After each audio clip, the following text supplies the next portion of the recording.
Welcome back. Now it's time for dessert, and we're making Shaker-Style Meyer Lemon Pie.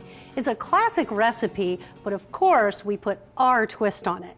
We're using Meyer lemons, which is actually a cross between a lemon and an orange. You can tell from the yellow-orange color, and the Meyer lemon is slightly sweeter and less acidic than a regular lemon is. It's perfect for this recipe because the pie is wonderfully tart. Start by slicing the lemon in half and removing the seeds, and then slice it as thinly as possible. Make sure there's no seeds in there. It goes right into a bowl along with some regular lemon juice and a little bit of lemon zest. Now, you'll need about a tablespoon of lemon zest for this, and that's usually about 2 lemons. Goes right into the bowl, and I'll give it a quick stir and finish it off with some sugar. Now, this will need to macerate or marinate for about 1 to 4 hours so that the lemons can break down and start to form a syrup.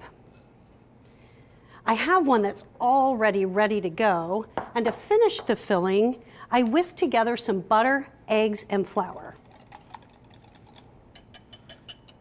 Goes right in along with those gorgeous lemons. I'll give it a quick stir, and it looks like we're ready to talk pie crust. Absolutely we are. Now this is a 2-crust pie, so obviously you could use a refrigerated pie crust, but we wanted to show you how easy it is to make your own crust from scratch. And for me, that's what really makes a homemade pie delicious. It's the best. Okay, so what we're gonna do, this is really easy. We have flour and salt, and then we're gonna use 2 kinds of shortening. We have some solid shortening like Crisco, which gives the pie a little bit of tenderness, and then we have also some butter, which will give it great flavor and also make it nice and flaky. You want the shortening and the butter to be really cold, and you cut it into small cubes. Then we're just going to cut that into the flour. What I'm using is a pastry blender. It's just a handy little tool that you can pick up in the gadget aisle at Dierbergs. And you just want to use kind of a pushing and twisting motion until it's a nice, even consistency. So once you have that so that it's a pretty even consistency, you're ready to add the water. We're going to add 1 tablespoon at a time. Just sprinkle it over the dough, and we'll toss it lightly with a fork until it's evenly distributed. It takes about 5 to 7 tablespoons. We'll know that it's done when I can take my hands and press it together, and it will hold into a ball. You can see now that as I'm pressing the dough together, it's just going to hold together and form a nice ball.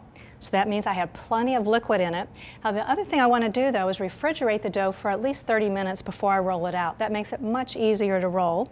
So I'm going to divide it in half since this is a 2-crust pie. I'll wrap each one in a piece of wax paper, and then I'll chill it for about 30 minutes. Now while I'm finishing up on that, Marianne is going to show you how if you have a food processor, you can make this same recipe, and it goes very quickly. Making dough in the food processor is an easy process. Start by putting flour and salt in the work bowl of the processor and just pulse it for a second or two just to blend it all together. Then it's time to add the butter and the shortening. This is the same exact pie crust recipe as Barb made. I'll put the lid of the food processor back on and just pulse it for just a couple minutes until the butter starts to resemble coarse cornmeal.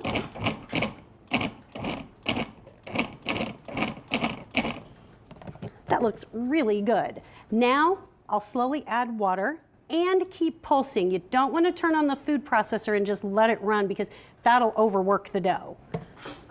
And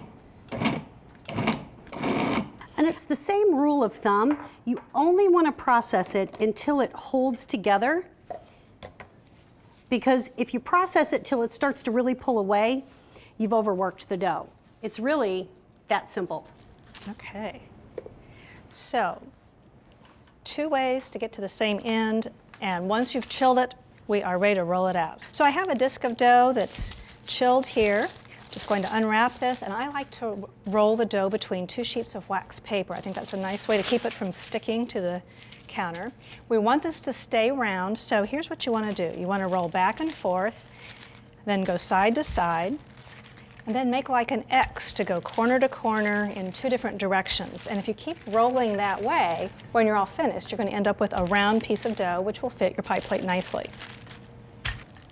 So you just want the dough to be a little bit larger than your pie plate, about an inch bigger all the way around. It looks like we're there. So now I'll just remove the top sheet of wax paper, and now I can use that wax paper to help move the pie dough right into the pie plate. I want to center it over the plate, remove the other sheet of paper, and press it in lightly. Now we're ready for the filling. I'm going to give that a quick stir, and see, we really did use that whole lemon in this pie. Just pour it right in. And now we're ready for the top crust. Now for this, I've already rolled it out, and so I'm going to, again, just loosen the wax paper on both sides. I'll remove one sheet, and then I'm going to cut some steam vents, and this will work the best if you cut it while it's actually still flat on the table. The steam vents allow some of the hot air, the steam, to escape as the pie's baking, and that keeps your top crust nice and crisp so it doesn't get soggy. I'll use the wax paper again to help me move it right onto the pie plate. Center it over the pie, and now we're ready for the decorative edges. If your top crust is a little large, you can simply trim those edges, and then we'll pinch that top and bottom crust together. That does a couple of things. First of all, it keeps your filling from leaking out during baking, but also gives a little thicker edge around the outside so that it makes a pretty crimping, and it doesn't burn while it's baking. Now there are many ways that you can crimp a pie, so whatever is your preferred way, what's easy and makes a pretty edge, is fine. A really simple way is just to make a little V, and then use the knuckle of your other finger and just pinch the dough into that V. Just go all the way around the pie. Now there's one more step that we want to do. We want to put a little finish on the top of the pie. So I'm going to brush it with some milk. This is going to help the pie to brown during baking. If you want to use a little cream or a little beaten egg, they all give a little different appearance to the top crust.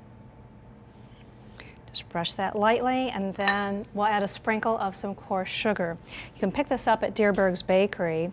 I love the glisten that it puts on the top of the pie, but it's also just a nice little burst of sweetness for this wonderfully tart filling. Now this is ready to go into the oven. It's going to bake for about 45 minutes until the crust gets absolutely beautifully golden brown. Did I hear beautiful golden brown? I think you have it right there. I do. I have a finished pie right here, and it is beautiful. Yes, it is. So you may be tempted to cut into it when it comes out of the oven, because everybody loves fresh baked pie, right?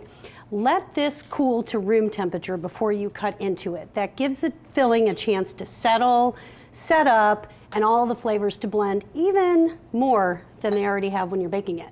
Okay. So I'm going to go ahead and cut this, Alrighty. and it is beautiful. I love the sugar on the top because you can just hear it crunch. Yeah.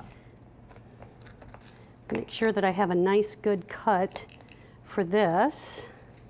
First piece is always just a little tricky to get out. It is, and they always say that the first piece is for the cook. And look at this. Wow. Right, there you go. Nice. It's beautiful, and I love the way that the filling inside is kind of rich and custardy, but it's really got that tart bite to it. It does. You know, this is a pie that you're going to serve for all occasions, not just for some special occasion. It'll be great throughout the entire spring. Well, we're really glad that you tuned in tonight. All the recipes that we've made are in the spring issue of the Everybody Cooks magazine. So we hope you'll enjoy making these for some of your family and friends. There's just one more thing that we want to do tonight. We have a lot of things that happen behind the scenes that you all never get to see. And we have a wonderful crew. We are so lucky. Make us look good, right? Absolutely. Yeah. Well, one of our crew members has announced her retirement. Carol Zeman has been our food stylist for 18 years. And we just want to give a shout out to Carol. Thank you for all that you have done for us, and you will be missed. Good night. We'll see you soon. Good night.